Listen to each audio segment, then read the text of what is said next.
What made me Because start a podcast?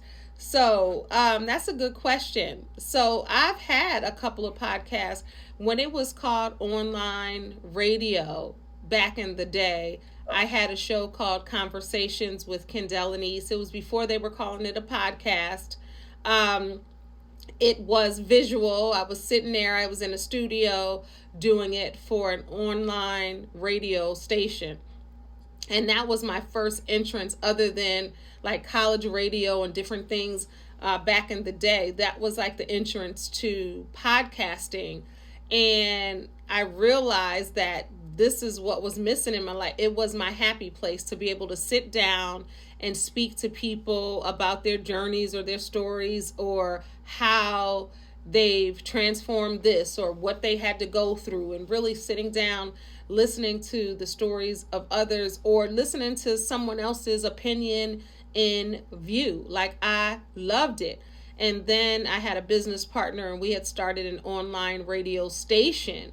So we were doing that. And then we had other online, now it's called podcasting, but other online shows that were streaming, strictly online. So I did that. And then Shine with Kendall and East, which I have now. I have another podcast, but Shine with Kendall and East is in its 11th season.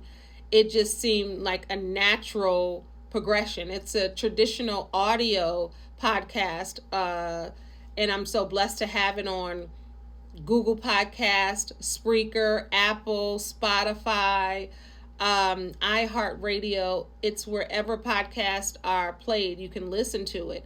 And it's that traditional audio. So I love it because I can do my podcast from anywhere. Like, I don't have to do hair or makeup, or, men don't have those problems, but I can do it because it's just my voice and my view and my opinion, and it's so comfortable to do that. So it was a natural progression. Again, as I told you, since I was in high school, I had been studying this, and journalism and communications is what they called it in high school. And then when I was starting college, like my grandmother, who she used to say, it was a newscaster in Philadelphia. I was raised in South Jersey. Lisa Thomas Laurie. And she used to be like, you, and I was little. She was like, you're going to be the next Lisa Thomas Laurie. And then my father used to be like, who you think you are, Oprah? When I was younger. And it's just been a part of who I am. So, as everything that I told you earlier, it was just a natural progression of getting those messages out and allowing people to share and to have a voice on my platform, or for me to do live coaching on my platform, or interviewing amazing guests. So that's how I got started. That's the short, long answer. So how do you pick the guests that you bring on? They have to have something to say. They have to be able to be transparent and honest. They have to have a story that's compelling, right? Or something that they've overcome, or just the journey of people. Like, we all got a story, right? But everybody's not willing to share or to tell it.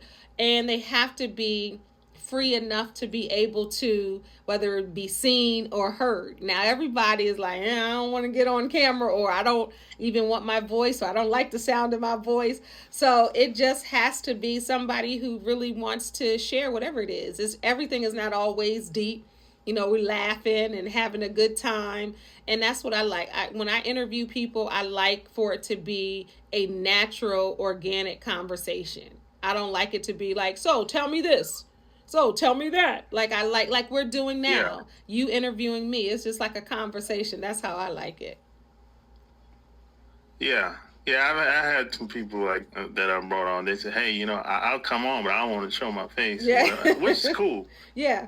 I get it. Yeah, me Because too. some of the stuff we talk about, I guess it can be controversial sometimes, and plus, people have jobs, and I understand that. Facts. And a lot of these jobs are very strict, and they be looking people's name up, So I get it. Facts. I understand. Yeah. Yeah. So what type of I guess I said what I guess kinds of people that you usually work with? What do you mean, like interview or? Like, no, as far as couples, or singles, or people that have issues with relationships, etc.? People that are sick and tired of being sick and tired, or they're having communication issues, or they have intimacy issues when it comes to relationships. So we'll focus on that because I know your show is the love. The love can't wait. I love that. And sometimes the love can't wait, and sometimes it's waiting, and the other person don't want it to wait. They want to be able to have a healthy relationship. Because it's a lot of times that we're not even in healthy relationships and we don't even know it. I know I've had unhealthy relationships, and you don't know they're unhealthy until maybe you see some things or you get out of them. So everybody is the same. They want to maybe strengthen their relationship. They want to know how to end their relationship. They want to know how maybe to be a better partner, or they want to have conversations about finance or love. So, again, I don't like recruiting people to coach. I want somebody that's willing to open up and talk about whatever they want so they can help heal their relationship. And as you can see behind me, it says honesty helps heal. And that's how we have those conversations. So relationships are not different, or if it's just a woman or a man who wants to come and maybe they're looking for love. And as we talked about it, I might coach them to date online, or to meet people here, or to make sure they're right before they meet anybody. They got to get themselves together, So it might be a little bit of that. So it all depends. Yeah. Yeah, that makes sense. Yeah. Well, speaking of meeting people, have you reached out to some of the other people online, as far as people that's on YouTube or people that's on other platforms, like doing similar things as you? That's so funny, and it's probably like I should do it more, to be honest with you. But I have connected with a lot of people who do what I do or similar work that I do, to try to work together, or maybe be a part of a conference, or to have them on my show and they can reciprocate and have me on. So I probably need to do more of that, but I have reached out to people, and people have reached out to me, and I have met a lot of amazing people who are in the same vein of work that I am. So, yes. That's good. Yeah, because when I first came on, I tried reaching out to people, zero response. Really? Zero Really? response. Relationships and business, like partnership, having that right partner is so important, and you can move the needle further in partnership, whether that's business or love. So I'm all for that. I think it's so important. Yeah. Yeah. It's like, I think I had. Wait, so if you want to move fast, go by yourself. If you want to go further, then do it with a group.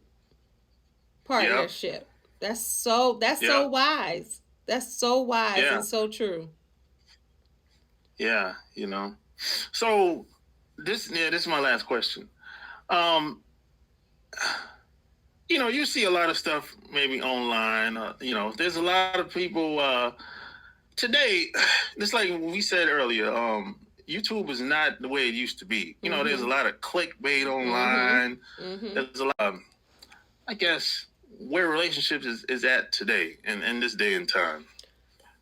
Well, some relationships are a mess because there's so much information out there. Overload. You should leave him. You should leave her. You should stay. A high value man, a high value woman. Everybody got a microphone. Everybody don't need a microphone when it comes to relationships. And I think if your relationship is not solid, then you're going to be flying with the wind. You're going to go with this person says you should do this. On TikTok, they said you should do this to keep a woman. You should do this to keep a man over here on YouTube. Or, are you high value enough? Are you low value? Do you have a high vibration and a low vibration? You guys so much. So I think the state of relationships are confusion and lack commitment. Now you have the strong, solid relationships that aren't going anywhere. They're unbreakable. They have been together, tried and true. But some of these new relationships, they're different. They don't hit the way they used to when it comes to